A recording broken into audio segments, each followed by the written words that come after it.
Ya, selamat pagi teman-teman. Saya Tanti Selenta Bita dari Prodi Sistem Informasi kelas A.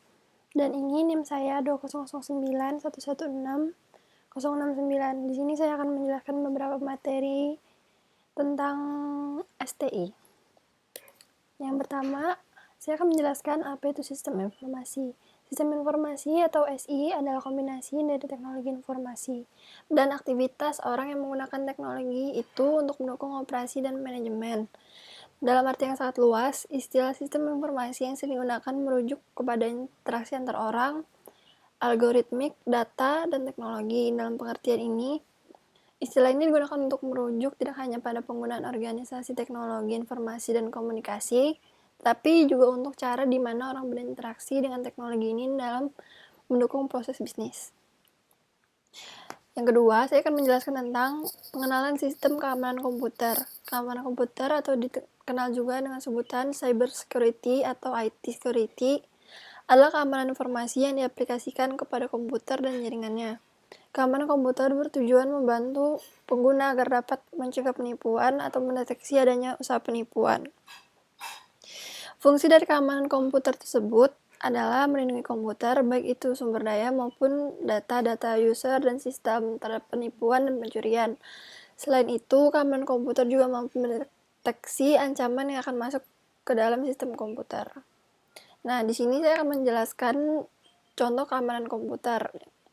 Yang pertama ada firewalls, kedua ada intrusion detection system, yang ketiga ada software antivirus dan anti spyware.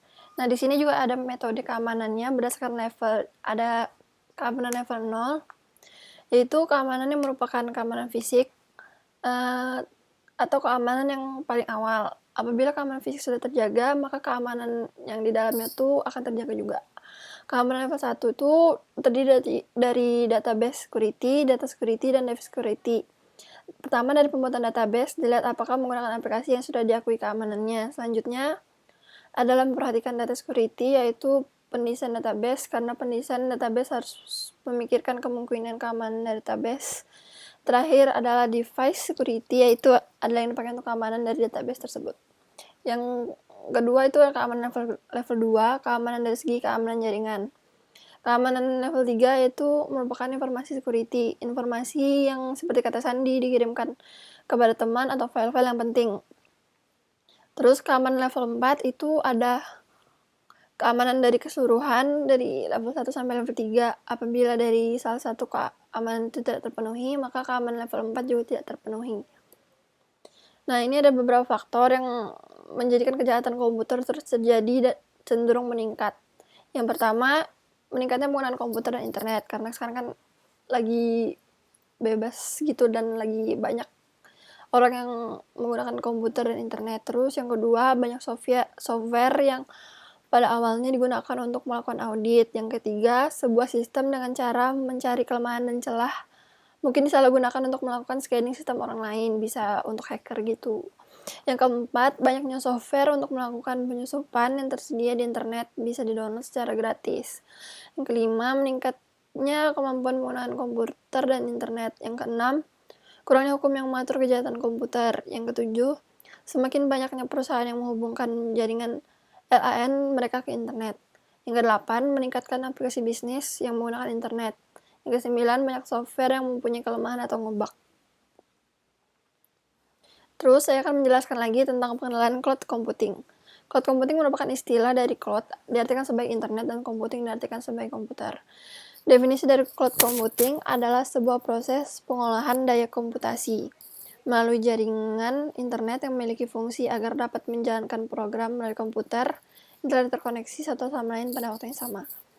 Cloud computing merupakan salah satu teknologi yang menjadikan internet sebagai pusat server untuk mengelola data dan juga aplikasi pengguna.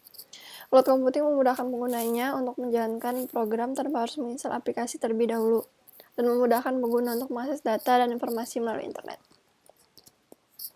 Nah, di sini ada cara kerja cloud computing. Ini gambarnya sesuai dengan penjelasan yang di samping. Teknologi computing ini menjadikan internet sebagai pusat server dalam mengolah data, jadi semuanya gitu guys. Nah, sistem ini memudahkan pengguna untuk login ke internet agar mendapatkan akses untuk menjalankan program atau aplikasi tanpa harus menginstal.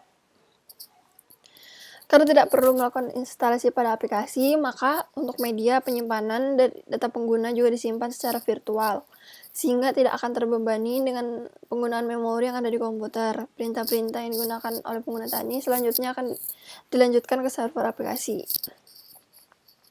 Setelah perintah diterima oleh server aplikasi, maka data akan diproses yang akhirnya pengguna akan menerima halaman yang telah diperbarui sesuai dengan perintah yang telah diberikan sebelumnya. Contoh dari cloud computing adalah Yahoo, PDF, Gmail, atau Google Drive.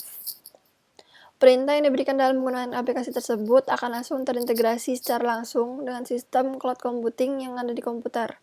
Pengguna hanya memerlukan jaringan internet agar dapat menjalankan aplikasi tersebut tanpa perlu melakukan instalasi. Seperti yang digambar ini. Jadi semuanya tuh asalnya dari cloud computing. Nah, ini ada fungsinya, fungsi dari cloud computing. Yang pertama, media penyimpan terpusat pada server. Teknologi cloud computing memudahkan pengguna untuk menyimpan data secara terpusat di satu server sesuai layanan yang sudah disediakan oleh cloud computing. Selain itu, dari segi infrastruktur, pengguna tidak perlu lagi menyediakan seperti data center, media penyimpanan, sudah tersedia secara virtual oleh cloud computing. 2. Keamanan data. Dalam penerapan teknologi cloud computing, penyedia cloud computing telah menyediakan jaminan data sehingga data tidak mudah korup atau rusak. Platform teknologi jaminan ISO tentunya dengan cloud computing akan membuat data dan informasi Anda bisa lebih aman terjaga dibandingkan metode konvensional yang digunakan oleh kebanyakan orang saat ini. Yang ketiga, lebih murah dan tahan lama. Cloud computing tidak memerlukan media penyimpanan storage pada hard disk eksternal karena sudah ada media penyimpanan terpusat pada server. Karena semua produk hardware atau fisik memiliki masa pemakaian dan setelah pemakaian tersebut biasanya akan terjadi beberapa kerusakan dan berfungsi tidak optimal dan sering terjadi error. Nah, jadi sampai di sini aja penjelasan saya tentang STI hari ini. Semoga apa yang saya jelaskan bisa bermanfaat buat teman-teman dan mohon maaf jika ada salah kata atau salah omongan yang saya ucapkan. Sekian dan terima kasih.